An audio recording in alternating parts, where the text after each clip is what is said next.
একটি বড় সাইজের বেগুন নিয়ে নিয়েছি। এবার বেগুনটাকে বোটা শুদ্ধ লম্বা করে কেটে নেব। নমস্কার, জয় মা তারা। আপনারা সবাই বিখ্যাত অরুণদার হোটেলের বেগুন সুন্দরী দেখেছেন বা খেয়েছেন, কিন্তু দাঁড়ান, আজ আমি বানাবো একটু ভিন্ন স্বাদের বেগুন সুন্দরী। রানু দিদি রানু দিদি রানু দিদি রান্নাঘর। একটি বড় সাইজের বেগুন নিয়ে নিয়েছি। এবার বেগুনটাকে বোটা শুদ্ধ লম্বা করে কেটে নেব। কিছুটা লবণ ছড়িয়ে দেব এবং হলুদ ছড়িয়ে দেব পরিমাণ মতো।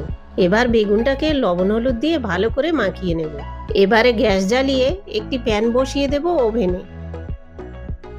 প্যান ভালোভাবে গরম হয়ে আসলে এর মধ্যে দিয়ে দেব পরিমাণ মতো সর্ষের তেল। তেলটা গরম হয়ে আসলে একে একে তেলের মধ্যে বেগুনগুলো ছেড়ে দেব। এবারে ঢাকা দিয়ে দেব বেগুনটাকে সেদ্ধ হওয়ার জন্য। A few moments later. ফিরে এলাম 2 মিনিট পর। দেখুন বেগুনগুলো কত সুন্দর সেদ্ধ হয়েছে। এবারে একে একে সুন্দর করে উল্টে পাল্টে বেগুনগুলোকে ভেজে নেব। বেগুনগুলোকে ঠিক এইভাবে ভেজে নিতে হবে। এবার একটি একটি করে বেগুন আলতো করে থালায় তুলে নিলাম। এবার প্যানের মধ্যে যে অবশিষ্ট বেগুন ভাজা তেলটি রয়েছে তার মধ্যে আমি দিয়ে দেব কুচনো পেঁয়াজ। পেঁয়াজগুলো একটু ভাজা হয়ে আসলে প্যানের এক পাশে দিয়ে দেব কুচনো টমেটো। ধীরে ধীরে নাড়তে থাকবো। এবারে এর মধ্যে একটু লবণ দিয়ে দেব যাতে টমেটো আর পেঁয়াজ নরম হয়ে যায়। টমেটো আর পেঁয়াজ সুন্দর করে একসাথে মিশিয়ে নেব। এবারে একে একে লঙ্কার গুঁড়ো, হলুদ গুঁড়ো, রসুন বাটা, আদা বাটা এবং কিছুটা ধনেপাতা দিয়ে দিলাম। এবারে সবকিছু খুন্তি দিয়ে সুন্দর করে নাড়িয়ে নেব। এবার এর মধ্যে সামান্য জল দিয়ে নাড়তে থাকবো ভালো করে। এই যে দেখুন মশলা থেকে কেমন তেল ছেড়ে দিয়েছে।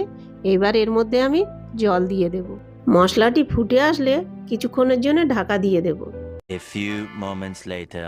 ঢাকনাটি খুলে দিলাম। এবারে এর মধ্যে একে একে বেগুনগুলো দিয়ে দেব। বেগুনগুলো দেওয়া হয়ে গেলে প্যানটিকে ভালোভাবে ঢেকে দেব। A few moments later. ঢাকাটি খুলে নেব। এবার এটাকে একবার নাড়িয়ে ঝাঁকিয়ে নেব। এবারে সবশেষে গার্নিশিং করে নেব। এবার আপনারাই দেখুন, যার নেই কোনো গুণ আজ সেই বেগুন কত সুন্দরী লাগছে।